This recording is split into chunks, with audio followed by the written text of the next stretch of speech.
What is up, podcast people, podcast universe? Here again, episode 7. This is Ramehs Radio. Before I go further into the show, allow me to introduce my lovely co-host. Go ahead, say something to the people. What's going on, everybody? It's your co-host, UndeadEnigma 9, back again for episode 7 of Ramehs Radio, and I'm glad that I'm still getting these right for now. Yes, sir. You back, man. It's gonna get hard. I almost lost track of the numbers. Shout out to Enigma. He actually put the number on the show notes, so I did remember which one. Don't expose me. I'm dead, Don't bro. expose my hidden secrets. Nah, he did that from a hot minute ago, so he might not even remember that. But yeah. Shout out before we start the show. Shout out to the Milwaukee Bucks, bro. They just won their I want to say their sixth championship. I'm not sure exactly. I think you're right about that. But yeah, first championship in like 50 years. Big win for them. Shout out to Giannis and the Bucks. Yeah, big dubs to big Giannis. Yep, fear the deer.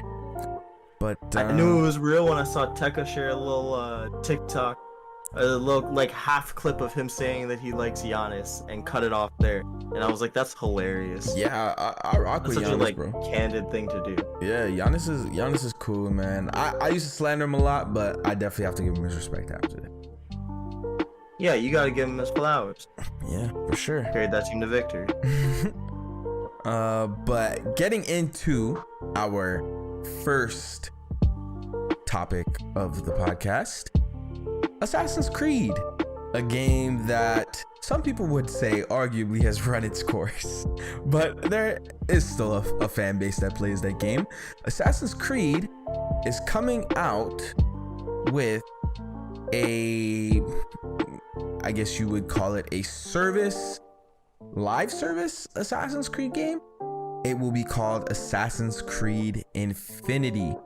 So, according to Polygon, Assassin's Creed Infinity will be a game that lives in different time periods, and we still don't know too much about it, but we do know that it will be a live service sort of game that will be continually updated with different content or different map variations. We're not exactly sure yet because there's not too much news on it yet. We just know that it will be a live service Assassin's Creed game.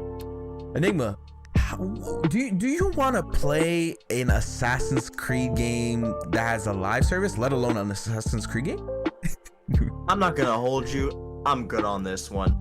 I don't really like games as a service in general. I don't like games where I have to like buy a battle pass and stay committed for long periods of time and keep up with different patches and updates and all that kind of stuff. I don't like playing too many of those games because it's really hard to stay up to date on all of them. And I think it's a little unreasonable to try to split all your time, especially as an adult, between like responsibilities and things that we actually have to deal with, and that it's a little bit hard.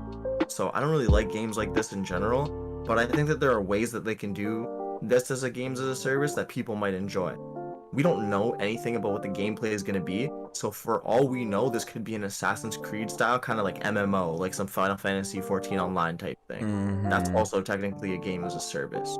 And I don't know how they would make that gameplay unique to Assassin's Creed and what they would do with that, but it might be something enjoyable for the fan base and something alternative that they can play while they also get their mainline Assassin's Creed games, because I don't think that they're ever going to actually give up on the main Assassin's Creed franchise until they actually commit to Japan. That's why they're holding it in their pocket, because they know that the audience wants it and they're going to buy it.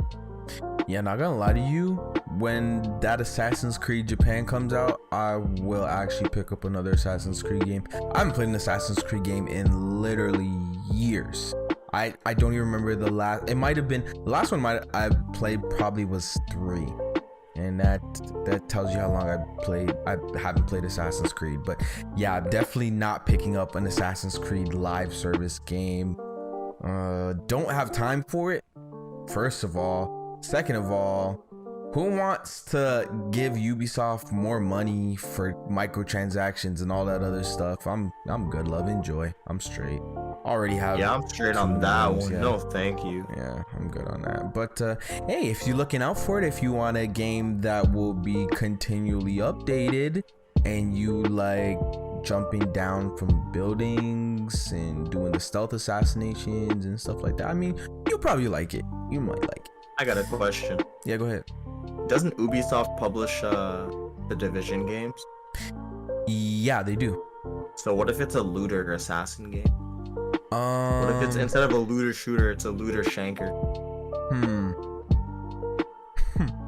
That would actually be interesting. You know what? Hey, if they had a beta, I'll try it. If that's the case, I'll try it. Cause I actually do like the Division games. I don't.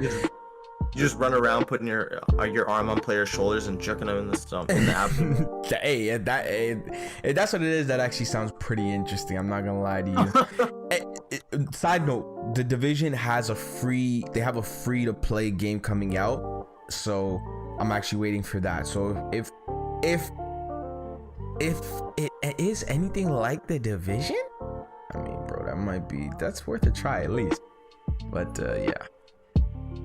What do you mean the Division has a free-to-play game coming out? Like, it's a spin-off? No, they have a... Actually, I think I know what you're talking about, but elaborate. Go ahead. Yeah, it's called, I want to say Heartlands or Wildlands, but yeah, it's in closed beta right now. I signed up for a code, but Ubisoft is being kind of stingy. They still have not given me a code. So I'm kind of salty. I'm not gonna lie to you, but I'm still gonna play it. Like, I'm not mad. Back on the boy yet, but they will. Yeah, but I played the Division 1. I didn't get to play the Division 2, but I do really want to play this free to play. I think it's gonna be interesting because they're gonna have a lot more microtransactions, obviously, because it's a free to play game. But I mean, it's the Division, so if you like Division, you're probably gonna like the new one that's coming out, and it's gonna be continually updated. So yeah, but that's the Division game that's supposed to come out. Damn, it sounds like Ubisoft is really pouring their all their eggs into the games as a service basket, and I don't really think that's the way to go. I don't think it's good to get rid of single player experiences and force players to play your games over a longer period of time, because it forces them, while you can milk money out of whales in games like that, and you can get a lot of profit from those specific players, the majority of your player base doesn't typically tend to spend a lot of money in games like that. They tend to be a little bit more conscious about that, especially when you litter it with a lot of microtransactions, like small charges here and there. They start to take notice of things like that. Players are like a little bit intuitive like that. Yes, it's weird the way that gaming has sort of like almost neglected the single player game and that form of gaming. Like, gaming is really focused on like online, because there's so many facets that they can get you to pay for more stuff. Like little tangent, Cyberpunk, I was really excited for it because it was supposed to be a really single player. The focus was really on the single player, but you know, there's not really too many games like that anymore, which is just kind of sad. But I mean, I understand why it is like that. Wasn't there some high up game, who was it? I don't want to say it was Phil Spencer, but I do remember someone that was pretty high up in a gaming division said like the single player games are not like, they're not really like a big focus anymore. The single player experience is dead. Yeah. I mean, I know the meme, but I can't remember who said it either. Let me think. Yeah. But anyway. But yeah. Any other thoughts on the Assassin's Creed Infinity live service game that will milk more money out of the players? No. I think that this is a terrible direction for Assassin's Creed to go in, and I hope that it's a one-time offshoot thing like those mobile games, and it's not something that they're gonna try to make a permanent thing. Yeah, I feel like it'll low-key be dead on arrival. Low-key. But something that won't be dead on arrival is that new Nintendo Switch OLED, because man, I don't know, the Nintendo fan base just buys anything. Like, it's crazy, they really do buy anything. So if you don't know what I'm talking about, Nintendo Switch announced that they will have a Nintendo Switch update, but it's not the update that everyone was hoping for that would improve the graphics and just the overall gameplay. It's a Nintendo Switch with an OLED screen and Bluetooth, and the dock has an Ethernet port. That is fire. Nintendo Switch OLED, and it's, I believe, $50 more. It's $349.99 US MSRP. So yes, it is $50. For $50 more, you're getting Bluetooth, which is a very, very old technology that should have been in the Switch from the get-go, really and truly. Ethernet, which we know how old Ethernet is, that should have been in the dock from day one, and an OLED screen. I just don't know. It's obviously gonna fly off the shelves. Like, it's gonna be very hard to find one of these. Not gonna lie to you, if I can get one or two of them, if I can get my hands on one or two of them, I'm gonna resell them. Hey, I'll make a buck off of these Nintendo guys. But Enigma, you gonna pick up a Nintendo Switch OLED? I guess I'm reselling them too. How am I gonna miss out on a bag like this? Yeah, that's what I'm saying. That superconductor shortage ain't going anywhere anytime soon. So. I'm telling you, bruh. Hey, if you want something to make a quick flip on, try and get you one or two of these Nintendo Switch OLEDs, because I'm pretty sure you could crack somebody head open for like $450 US. For sure. Probably. For sure, yeah. For sure. No doubt. Let me give my actual opinion on what I think about this, like, quote-unquote revision. I think that this is ridiculous. Nintendo hears what their fans say. Nintendo pays attention. They're plugged in, and they know that everybody wanted a Switch Pro. They wanted a Switch with stronger capabilities, and they wanted controllers, Joy-Cons, that didn't have stick drift, that were repaired or repairable, or easily repairable, rather. We got none of those things. So Nintendo fans are disappointed because we're supposed to be excited about paying $50 more for an OLED screen, Bluetooth, and a dock, like an Ethernet port that they're getting rid of one of the USB ports for, but it's whatever, because you use one of your USB ports to plug in an Ethernet, like a LAN adapter anyways. I think this all stems, and I hate to blame the consumer, but you really have to. This all stems from the Nintendo consumer culture. Nintendo puts something out, they buy it. If Nintendo, are we past 10 minutes? If Nintendo literally shitted in a bag and said, bro, this is Mario shit edition, Nintendo fans are gonna go buy that full price. They're standing out in line to go buy that full price. Walking with Mario Dookie out of the store. Nintendo has the Nintendo consumer culture is so, I don't know, like they literally just buy anything. They buy anything. I know, that's why Nintendo games never go down in price, and it's so rare to see them go on sale, and you really have to Hawkeye and snipe that shit. Yeah, they really do let so Nintendo tedious. get That's away why with I never anything. ended up picking up a Switch so far. Yeah. That and the Joy-Con drift. I don't want to deal with that nonsense. Yeah, the Joy-Con drift is bad. It's really bad. So, yeah, Nintendo just is not, they're not listening. They know what people want. Honestly, I feel like that version of the Switch will come out though. They're just kind of teasing almost. I feel like it will actually come out. Like there will be an upgraded Switch, because the whole idea of the Switch is successful. I agree. Yeah, it's an idea that's worked. So I feel like the Switch Pro, quote unquote, will come out eventually. But they're just milking the Nintendo fans because they know they'll buy the OLED. So that's pretty much my thoughts on that. Oh, I knew that 100%. That's just a given. Like I said, Nintendo is plugged into the fan base. They know what we want. So Nintendo knows that everybody wants a Switch Pro. So they have that thing mocked up. They have that thing in the lab already cooking, if not already almost ready to produce. I know that it wouldn't be in production yet, because of the superconductor shortage or whatever. Yeah. So there's no way that they would just start producing it already, but yeah, it's definitely in the works already. Bruh, I just honestly, I can't wait. I can't wait to play like Nintendo games. Like when they have the new Switch, like hopefully they do like 1080p screen. The games run at like 60 frames per second. Like, you know, updated textures and because I know one thing I will say about Nintendo though is that they have really good quality control for their games. Really good quality control.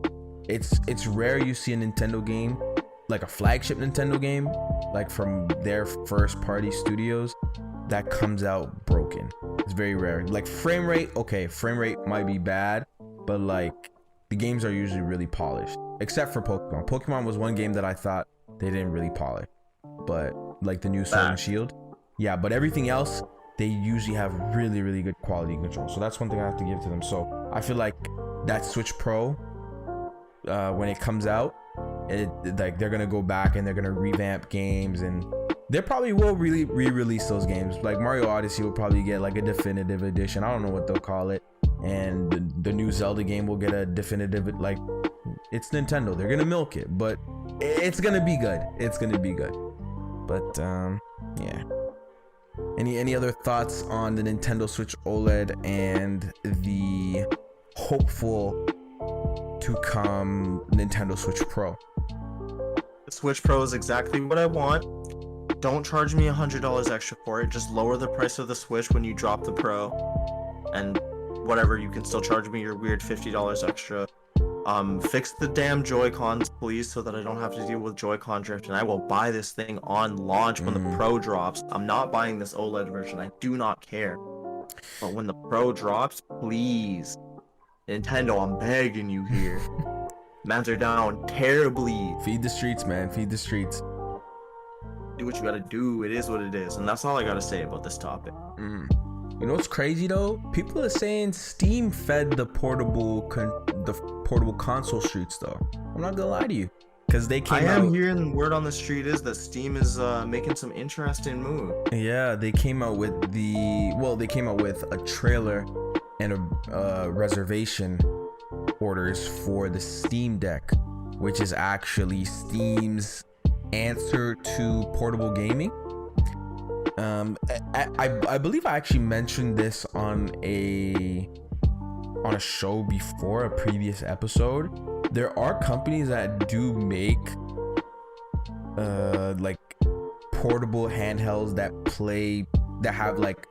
run Windows or run a form of Windows portably to play games, but Steam with their Steam Deck is making this is a first party portable console that Steam is coming out, so it runs a Steam OS. I'm not sure exactly what Steam operating system, what version of Steam it runs, but it does run a native Steam OS, and you're gonna be able to play all your Steam games on the go. It has Bluetooth, like Nintendo was supposed to have. I'm hearing that the performance is really good, and there's, I believe, 3 models, and the higher the price, obviously the better performance. So the base model was $500 if I remember correctly.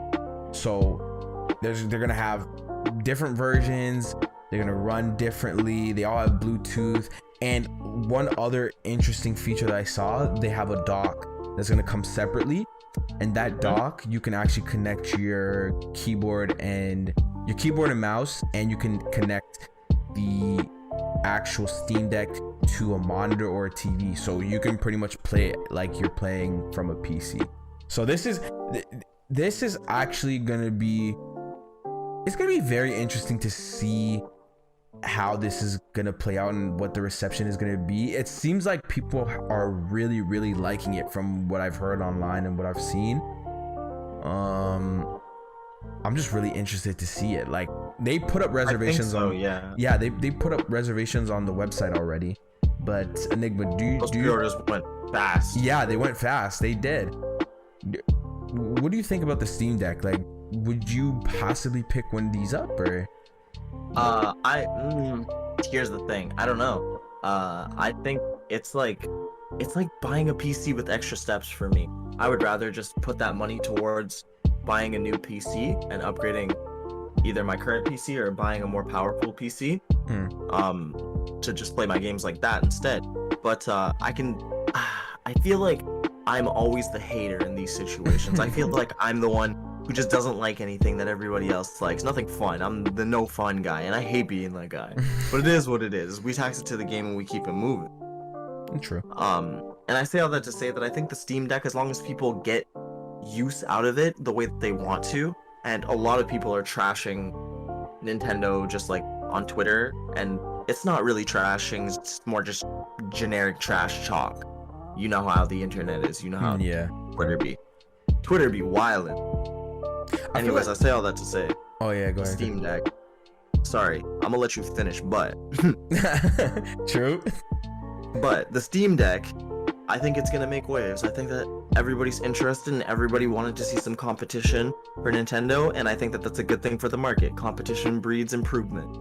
Yeah, we like, as I said before, we have seen other companies attempt to make a console like this, like a portable PC console, but I feel like Steam is, it feels different that Steam is doing it because it's native, so everything, it's all optimized to be portable, because the consoles that those companies were making, they were like portable, but they were running Windows software, so it wasn't exactly optimized. So this is gonna be a really good user experience if you're really wanting to play portably. So like I really do think people are gonna like this. I think this is gonna get accepted, and I don't know if Steam is going to maybe make another iteration like later on down the line, like maybe like 2 years later from now, but I'm interested to see it. I don't think I would get one because I already have a Switch and I don't need to like necessarily play my PC games on the go. Like I feel like I don't really need to, but it is gonna definitely be interesting. So it's not like I could never see myself in a situation where I could find it useful. That's the crazy thing about it. Mm-hmm. It's just in general, when I think about playing PC games, I plan to play them on my PC. Yeah, I just like that. Like that's what I'm saying. I like the PC. I like the desktop PC gaming experience. Like you get to play with the really good resolution, and you know you get to. It's just a different feel as opposed to portable gaming. I don't really want the PC experience portable. I don't know. I just don't really. I'm not really into it. But I mean, I have my Switch, so then again, I guess kind of. And it's like to each their own, right? Yeah. Like some people are into that, and it's like I won't fault you for that. If this product is for you, then go for it. If it sells well, I wouldn't be surprised. Yeah, that's what I'm saying. I honestly have nothing like really bad to say about this, because it seems like Steam is doing this in a really tasteful way, and it seems like they put a lot of thought into this, because this has a lot of really useful features. Like I believe it has a touchpad as well, and it has a gyro. Like there's a lot of features in this for like $500. It's really hey man, if this is probably gonna be the ultimate portable experience if you like playing games on the go. So I have nothing bad to say about this. Enigma, any other thoughts about the Steam Deck? No, like I said earlier, I think that says no and then elaborates. How ridiculous am I? It be like that sometimes. Yeah, I think that like I said earlier, I'm just glad that it exists because it creates competition for Nintendo, and competition breeds success. Yeah, people have been on Nintendo's neck lately ever since that announcement, man. It's been looking kind of crazy in those streets. It has been. But moving on to the music section of the podcast, the man from Brooklyn himself, Big Woo, Brooklyn, posthumously dropped his second posthumous album. Posthumously dropped his second posthumous album. I think you should have just said it differently. Yeah, I should have said it differently. Whatever. But yeah, second. We only do one take out here. Yeah, exactly. About? One take. That's all we do, bro. Look, fuck. I look like doing a retake. This is live. No. You perfect. Live and direct. This is a 5-star podcast. Yeah. But he dropped Faith, and this was an interesting album. A lot of features. You got Rick Ross, The Dream, Kanye, Pusha T, 4'2" Doug, 21, Takeoff. You call that man 4'2" Doug? Yeah, that's how I call him. 4'2" Doug. I'm weak. I'm saying. I swear he really like 4'10" though. On the reels. I don't know, but I'm sent. Oh man, that was out of pocket. I wasn't ready. Shout out to 4'2" Doug. I love him though. That's my guy. This was 20 tracks. Enigma, I'll let you start off, and then I'll touch on it. Oh, you want me to go first? All right. Yeah, well, I'll let you. Here's the thing. The Pop Smoke album for me, I really felt like was lacking in soul. I'm not the hugest Pop Smoke fan. I'm not gonna act like I was. I listened to a little bit of his music before he passed. When Dior started to get popular, just in around that time. So I did kind of jump on late to the wave. I wasn't early to the Pop Smoke train. I always thought that he had a really good vibe, a really good sound. People like to say that he did the Brooklyn version of UK drill, but really it was just drill beats with what's his name's delivery, 50 Cent. 50 Cent? Yeah, 50 Cent. Like 50 Cent. Yeah. But I liked that. I liked what he was going for, and I liked what he had going for him. He had a lot of swag, he carried himself in a certain way, and I liked that. When he walked in a room, he commanded a certain level of attention. I always noticed that, like, all eyes were on him whenever he was anywhere. But that didn't end up necessarily being a good thing. I say all that to say that I feel like I didn't see a lot of that in this album. I feel like this album definitely took a lot of things that were unfinished and weren't ready to be released to the public, and gave them to other people and said, do what you can with this. Figure it out. There's a lot of questionable features on this album. Good music is all over this thing. Like, good music got their hand in this, which isn't necessarily a bad thing for the songs themselves, but I think that it's a little bit questionable, and it questions their intent when they're all over this posthumous release right after it's the second one, and his first one did so well that of course they would want to get their hand in the cookie jar. But it's like, you could make it a little bit more subtle. I have questions about, I don't want to name artists and just anger fan bases out here. So let's just say I have questions about features. I'm gonna leave it at that for now. I'm good with that. And overall, I just felt like this wasn't an album that I thought Pop Smoke himself would put out if he was still around. I feel you on that. What I will say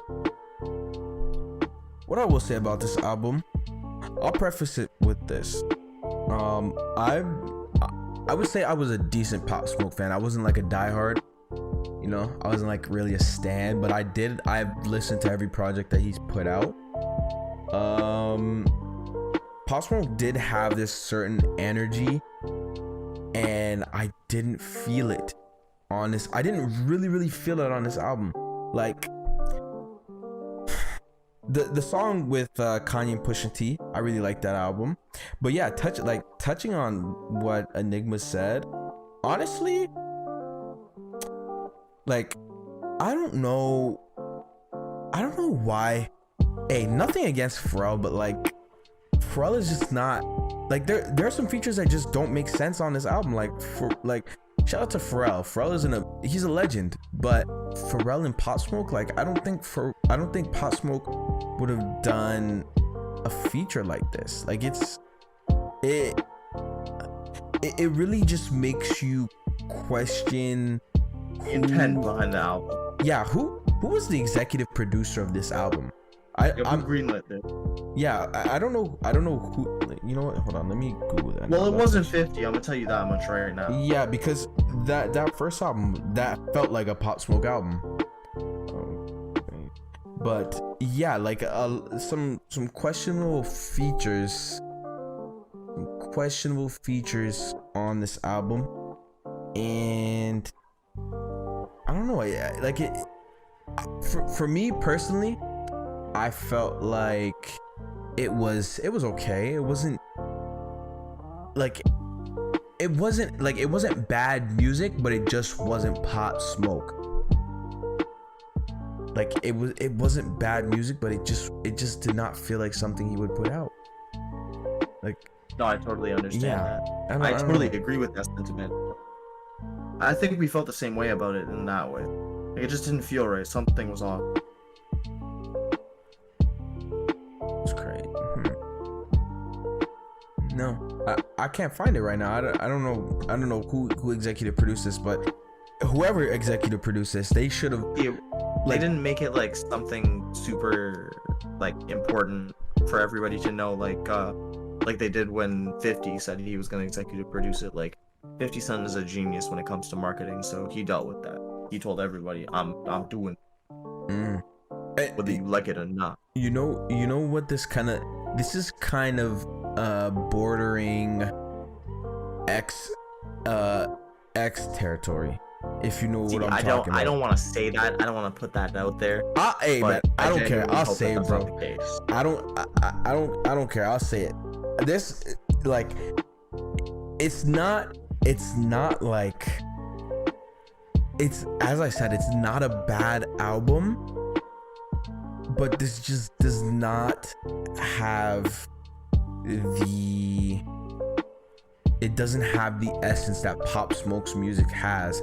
And I hope that this is the last one that they put out, because if they continue further, we're gonna have a situation like we did with X, where it's just like hooks and it's just a bunch of features, and it doesn't really sound like an album that the artist would put out. This kind of makes me scared for the Juice WRLD album as well, because Juice WRLD has another posthumous album coming out. I feel like Bibby might handle that really well, but you know, with all we can do is hope. Yeah, exactly. With the track record of albums like X's album, like his third album, and then this one, I mean, it's crazy. But yeah, that was how I really felt about it. The only song that really jumped out to me like that was like Television. I really kind of like that song. Oh, with Kanye and Pusha T? Yeah. Yeah, that song went hard. Mr. Jones was okay. Yeah. More Time was alright, but I mean, it was 2 minutes for a reason. The song was done. Mm-hmm. I don't know. Genius with Lil TJ and Sway Lee was alright, but I mean, that's because he's done something with Sway Lee before. And Lil TJ, I'm pretty sure he's done something with Lil TJ as well. Yeah, Lil TJ, he tapped in. So like, it felt a little bit more organic. Mr. Jones, like you said, was alright, but like Future was able to bring that one back. Yeah. I don't know. Like, it doesn't even feel right to like anything. I honestly, I hope this is it. I hope that we get to appreciate the music that Pop Smoke has put out, like himself, and then the first posthumous album that like 50 Cent executive produced. I just hope that's the case. We enjoy that and we stop here. Like, we stop while we're ahead. I honestly do. Please This is if we keep going, we know what happens after this. We've seen it. So yeah, the train gonna derail real quick. So let's leave it where it is. I think we're good. Yeah. That's all I really gotta say about this album. Yeah, we can move on from this, man. R.I.P. Pop Smoke. Shout out to him, bro. Yeah, R.I.P. Smoke will never clear. Oh man, moving on though to the man, the myth, the legend, Mr. I'ma let you finish, but Kanye West is dropping a new album. At the time recording this, it is July 22nd. So tomorrow night, Thursday, at 8 p.m. Eastern Standard Time, Kanye will have already put out a live stream that will essentially play the whole album. I'm guessing it's gonna be kind of like the Madison Square Garden event that he did for the life of Pablo. So he's probably just gonna play the whole album, and he's probably gonna have visual effects accompanying it. It's gonna be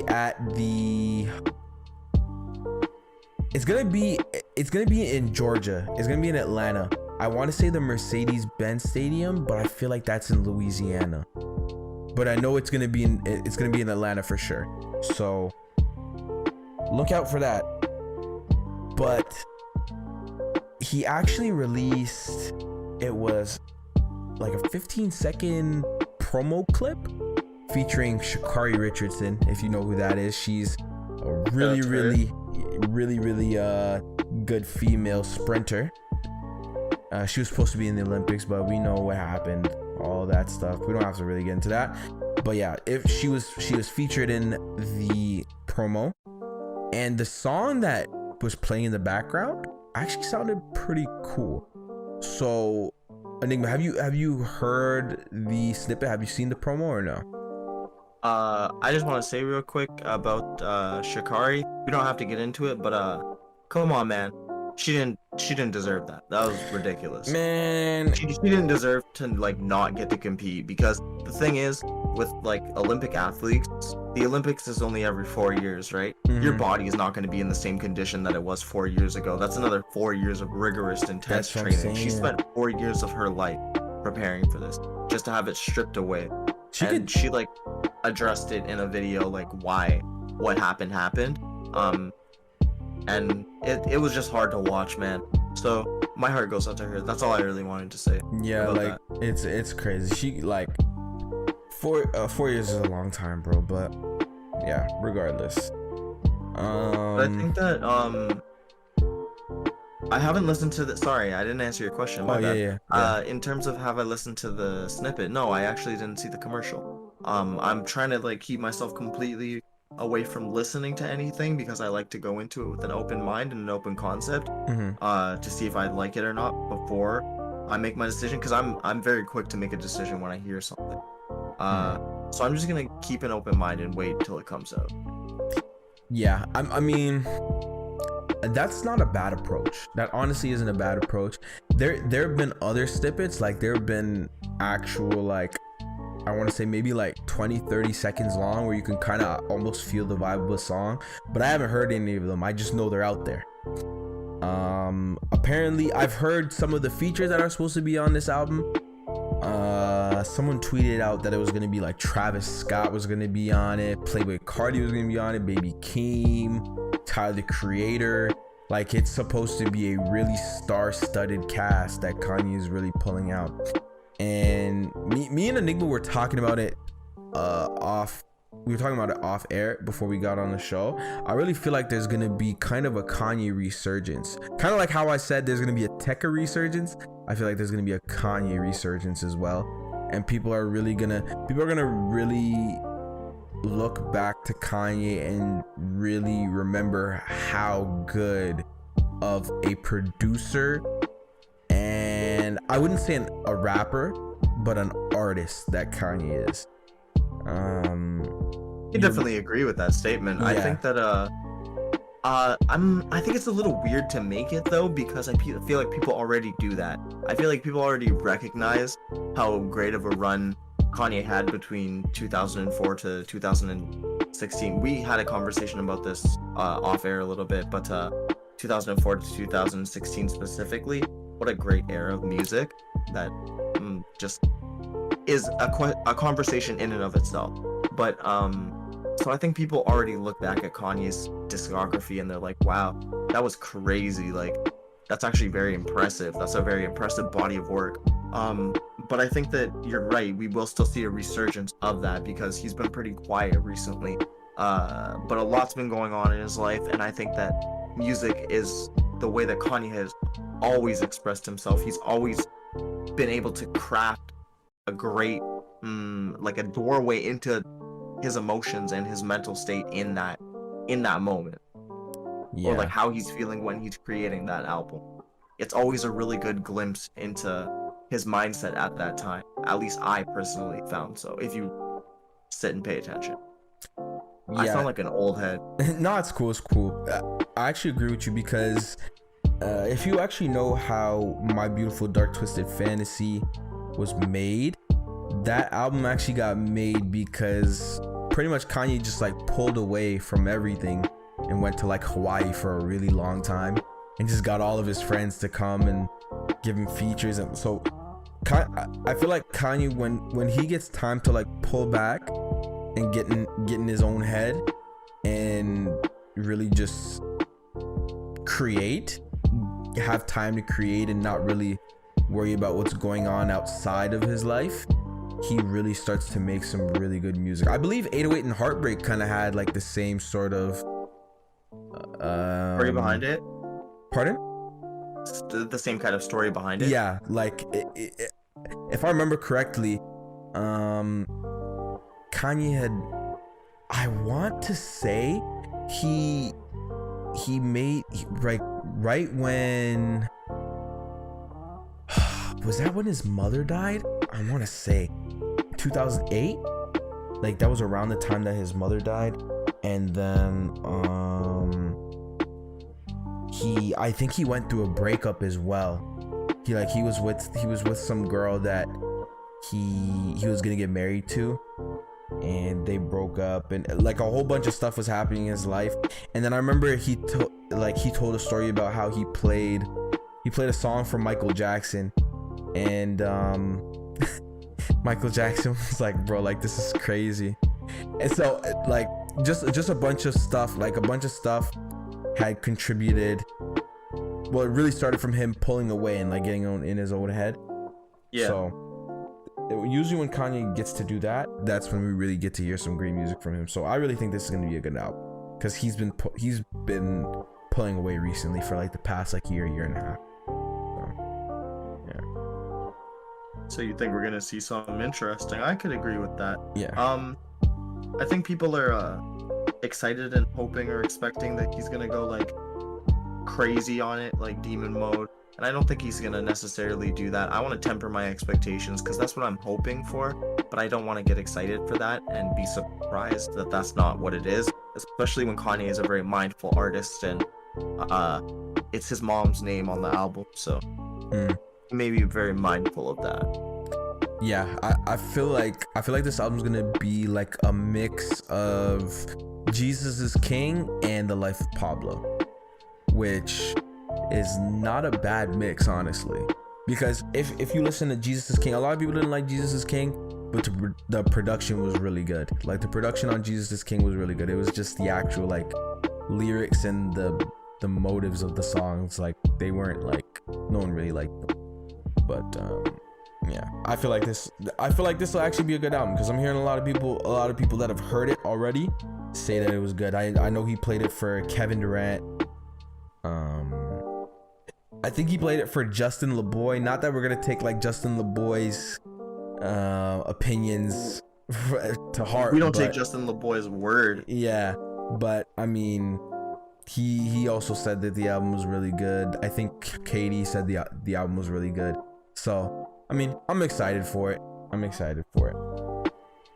Makes you think, where's Drake's album? How did Kanye drop an album before Drake did? Yeah, how's Kanye actually about to drop his album before Drake drops his? That's crazy. But you know what that crazy thing also might be?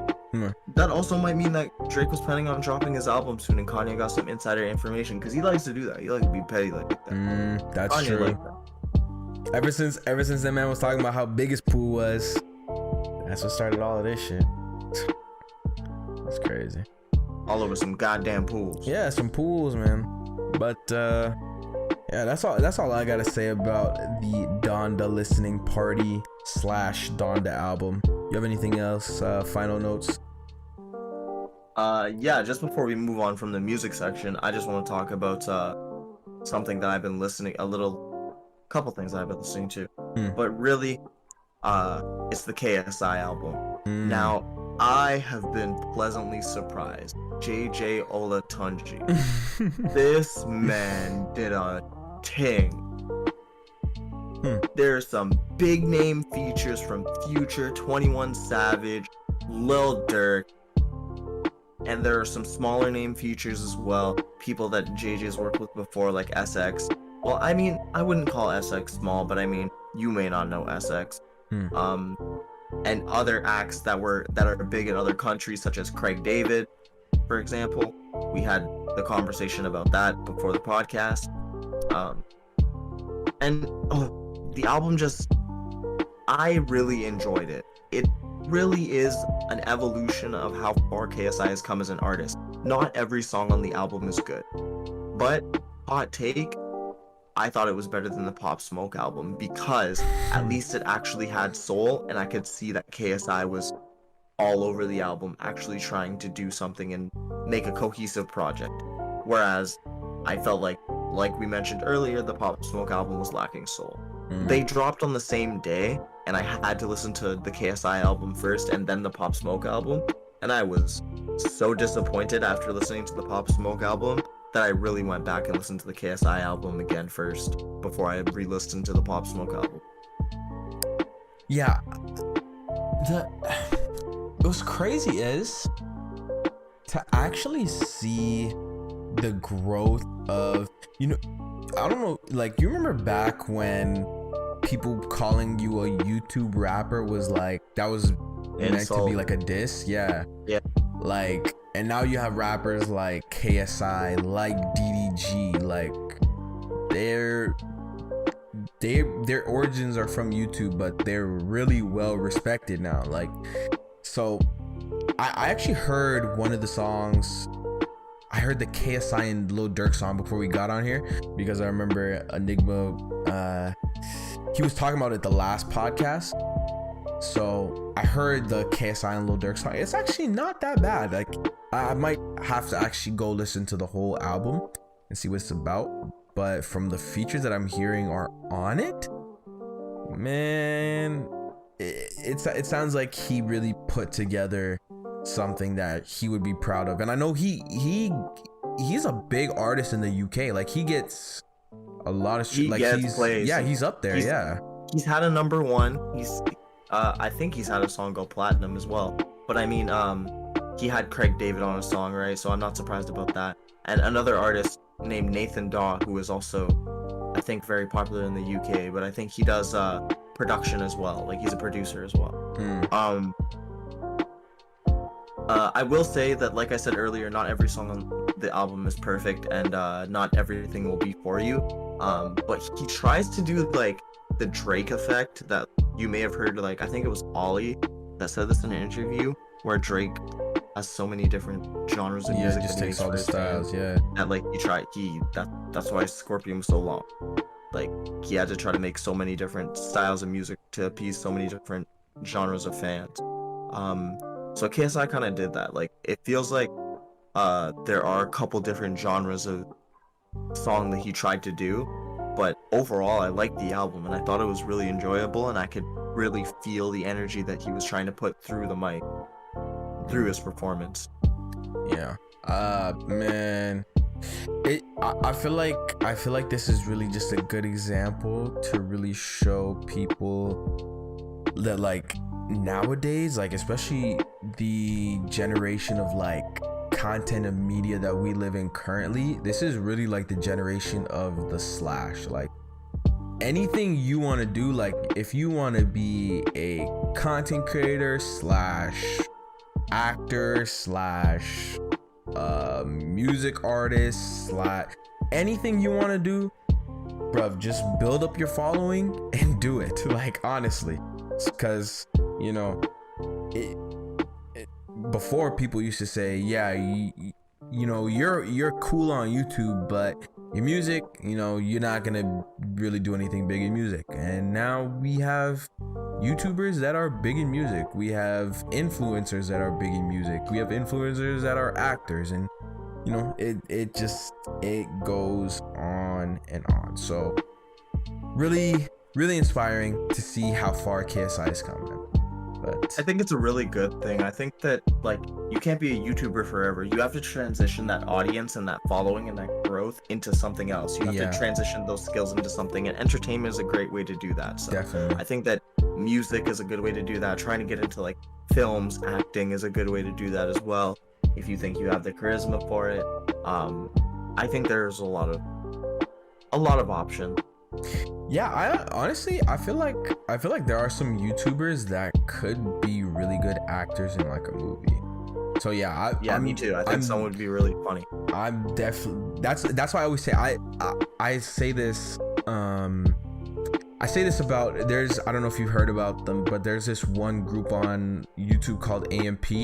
I continually say that those guys need a TV show. Like they genuinely need a TV show, because the stuff that they do on YouTube, like if they had a higher budget where they could, you know, do more stuff, I feel like they would be out this world, because their dynamic just together is amazing. So it's like, yeah, really now is the time to just branch out. Like just I get what you mean, and I only know of AMP through you. And I get what you mean when you say you want them to be able to do stuff at like a higher budget, but technically they already do have a show over at youtube.com/itsramehs, where you can watch my co-host over here react to these AMP videos, and it's actually super funny. I've actually watched a couple of them, and that's the only reason why I know who they are.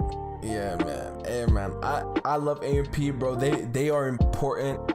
Hey, I'm not gonna go on a whole spiel. I've already said it on stream, but they are definitely important to the Black YouTube creators, because just what they're doing on the scale that they're doing it is something that we haven't really seen from this side of YouTube. You know what I'm saying? So, and they're getting big looks. They were just on.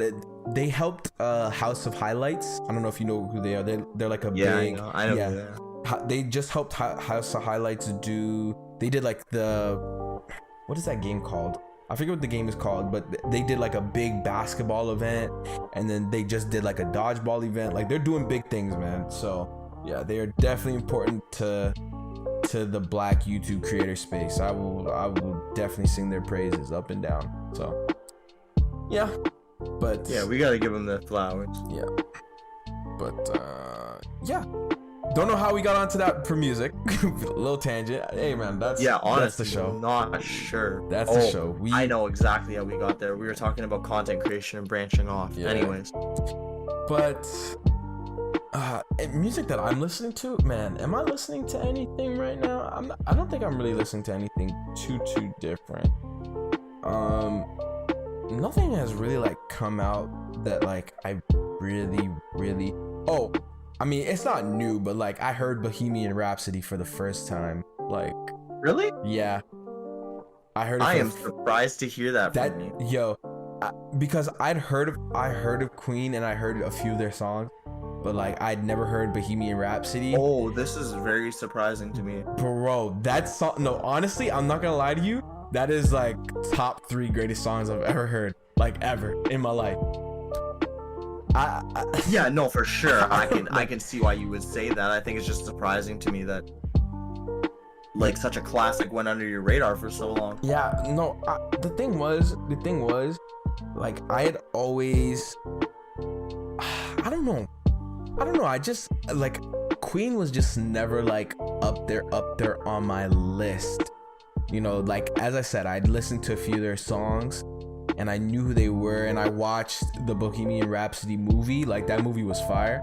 That made me kind of get into them a little bit more. But like I heard Bohemian Rhapsody, the song, and like mind you, I was God when I heard the song. I was like, whoa, nah, this is insane. But yeah, heard that for the first time, and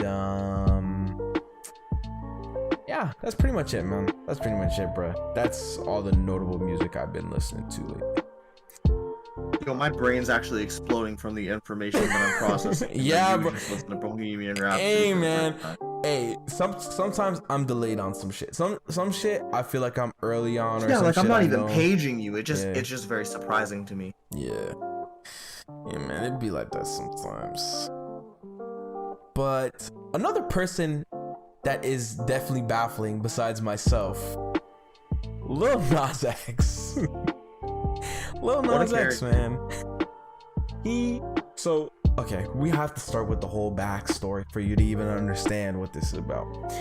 Lil Nas X, as you probably already know, came out with the quote-unquote Satan shoes. This was a collab with Mischief. They got their fame also doing I believe they were called the Jesus shoes that had the water from the river of Jordan in them.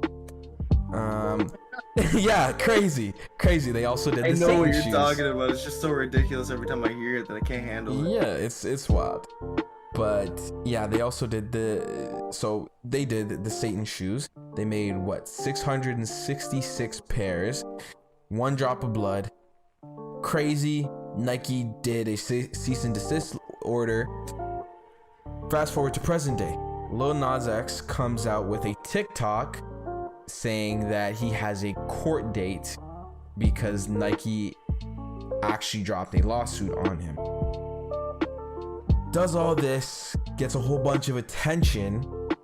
Lil Nas X then goes on to release a video sort of mocking the fact that everyone thought he was going to be going to trial, but it was really just to promote a new song that he has coming out with Jack Harlow and Kanye West. The song is called Industry Baby. So Enigma, how do you feel about Lil Nas X, not only the new song that he has coming out, Industry Baby? Yo, but I know what you're about to ask me. Can someone stop this man's antics? My nigga, I've had enough. We're gonna have to bleep that out. I'm sorry, but man, do we have to bleep that out? Nah, leave it in. Yeah, we leaving it in, bro. 57 minutes into yeah, the exactly. podcast. We an hour in. Exactly. We leaving it in. Okay. Thank you. Anyways, god damn, these antics are ridiculous. Like, it pisses me off. It genuinely pisses me off. Like, I've had enough. I genuinely said that I didn't think Montero needed the whole like satanic like, what is it, marketing, sorry, I was thinking of the term marketing plan. I didn't think it needed that whole marketing strategy to go number one. I think that song could have gone number one just off of him promoting it normally because he's a very good promoter. But I say that, and then I realize that it was a promotion strategy, and I have to hold my L. And the plot thickens because he used that promoting strategy to promote this song. And in the promotion video that you actually linked to me a little while ago, and I got a chance to check out, you get to hear a sample of the song, and I like the beat. It sounds catchy. It sounds like a lot of people are gonna like it. It sounds like you can play on the radio with a little bit of censorship. And I like his delivery. I like when Lil Nas X raps. It sounds good. He has a nice voice for it. I'm just not here for the antics. Lil Nas X is... Oh, no, go ahead. I was gonna say, and the antics are actually helping sell his stuff right now. That's the problem. So true. I feel like Lil Nas X... Okay, first of all, let me say this man is a master marketer, master troll. He actually had everyone thinking that he was gonna go to court, bruh. He genuinely had people thinking he was gonna go to court because he played off of the cease and desist, and like he played this so masterfully. Like I have to give him ultimate credit for this. This was because think about it. He used promotion to promote his new song. So it's kind of like when you 4D chest it like that. That's what I'm saying. Yeah, like, that's what I was saying earlier. He's on a he's on a totally brought different it around level. 360. Yeah, that's crazy. Like, man, I don't know if it's him by himself or like if he has a team that's actually helping him come up with his rollouts, but man, I gotta really give it to him. Like Enigma said, the song, like the little snippet that played at the end, it sounded okay, it sounded cool.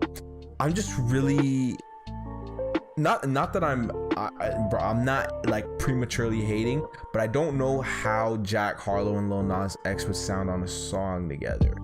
Like Kanye West, I don't doubt Kanye West on the side of production. You know, Kanye always comes through with the production. Can I ask you something? Yeah. Did you listen to Jack Harlow's last album? I listened to like what, the first half, maybe the first 3/4. I didn't finish it all the way through though, but it was a good album. Okay, cause like I just think it's surprising that you say that you're not sure how it would sound. Like, I understand being skeptical. I don't disagree with being skeptical, but like I can just, like, his voice is also fairly deep and he has fairly solid delivery whenever he comes on a beat. Like, he's not inconsistent with it, so I think it's fair to be excited. I think it's fair to think that it will probably sound good, to be honest. I'm not saying he's gonna sound inconsistent. I'm just saying, like, their styles, like, are their styles gonna mesh? That's the only thing that I'm kind of like. I think he's shown himself to be very versatile all this time, especially because he didn't let What's Poppin' hold him as, like, the entirety of his career. You know what I mean? Yeah, I understand. Debatable, right? Because, like, obviously it's on the album, like his quote-unquote debut album. It's on there, so, like, yeah, it does still carry it. But you know what I mean, right? Like, yeah. He's been mixing it up and he's been getting some serious features. So he's been making moves. He's serious about the music. Yeah, I rock with Jack. I rock with Jack Harlow. I'm not saying Jack Harlow's like bad or anything. I'm just saying I don't know how the styles are gonna mesh on the song, but I'm definitely gonna listen to it. I'm gonna listen to it, and like I don't know if it's gonna be bad.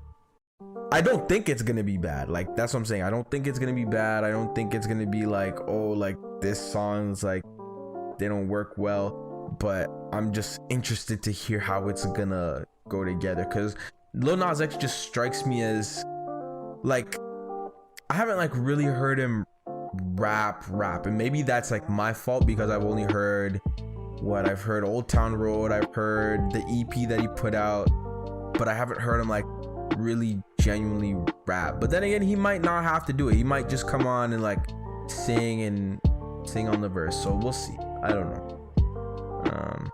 Will be interesting. But the production, I mean, the snippet we got at the end of the video was him rapping. So yeah. I mean, I think it'll be all right. Yeah. Hey man, we'll just have to wait and see. As I said, I don't think the song's gonna be bad though. I'm interested to hear it. Yeah, that was pretty much it. I gotta give this guy his props because he's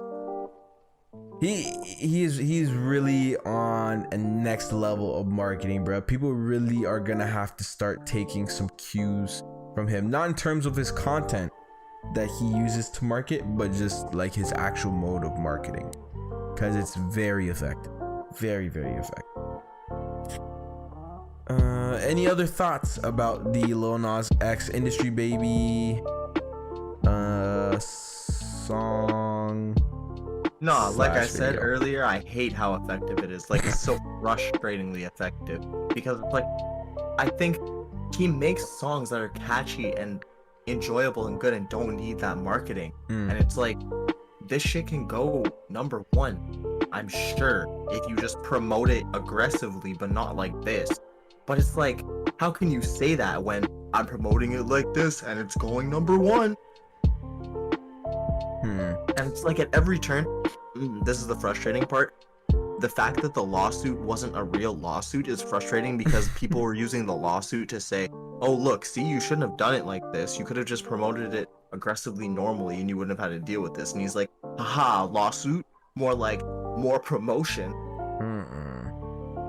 Do you think the music video is gonna have something crazy in it? I feel like it will. I think it might. I'm not mad at it. I'm not mad at it, bro. Lil Nas X, do your thing, bro. Do your thing, bro. And our last story for today, we got this was kind of gaming news, but I put it in the pop culture section because it wasn't really centered around gaming. Activision just got hit with this crazy lawsuit. Pretty much what happened was It's a potential lawsuit, let's say. Potential, because all of this is alleged yet. They haven't really convicted anyone. We confirm this, yeah. We read some Bloomberg articles. Let's not put our foots in our mouths. Yeah, correct. Pretty much what happened was the female employees over at Activision are allegedly getting harassed and exploited. So apparently the male employees, they do a lot of drinking, and when they drink, they harass the female employees. They make inappropriate jokes. They say really out of pocket stuff to them, and they also do things like pass off their work to the female employees while they just like relax and play games. And if this is true, this is pretty serious. This is as they would say, a toxic work environment, if I ever heard of one. Definitely. I think, what do you think about this whole Activision situation? It's crazy because these allegations are really big. They have a lot of very strong implications moving forward for what big game companies may do when it comes to women in the workforce, and it may also contribute to why there aren't that many women in game development or go into game development, because they seem to be discouraged at every corner and every turn by stories like this to not get into the field. And that's not something that we should advocate for. We should try to encourage more women to want to make games. I think that having another perspective and another like a different thinking brain in the room is an important thing. Like, you can't just bounce off your own echo chamber and keep like-minded people around you.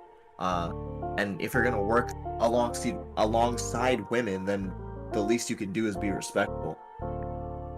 Yeah, this is definitely not something that, first of all, I want to hear, because like how do you, if this is true, how do you treat your coworkers like this? Like, that's just insane, bruh.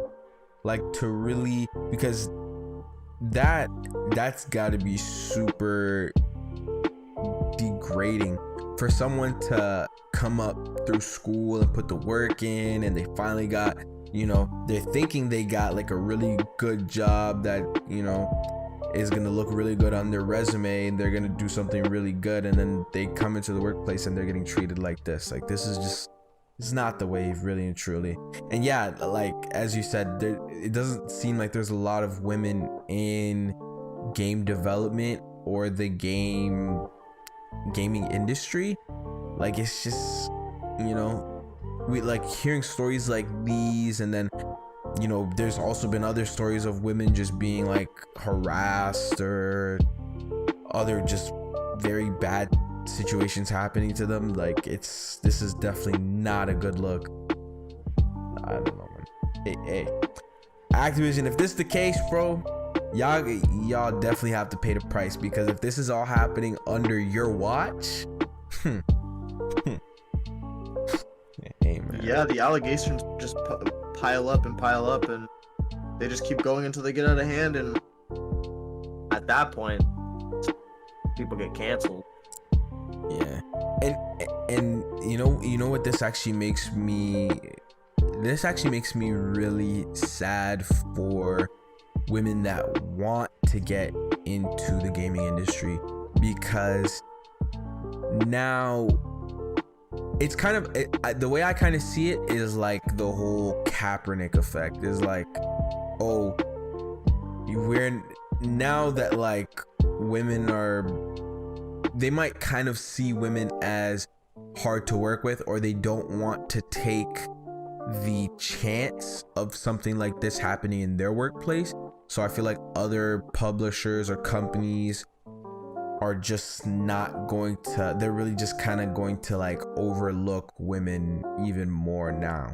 So it's like, if a woman wants to get in now or in the future, stories like this might make it just even harder for them, which is it sucks, man. It really does.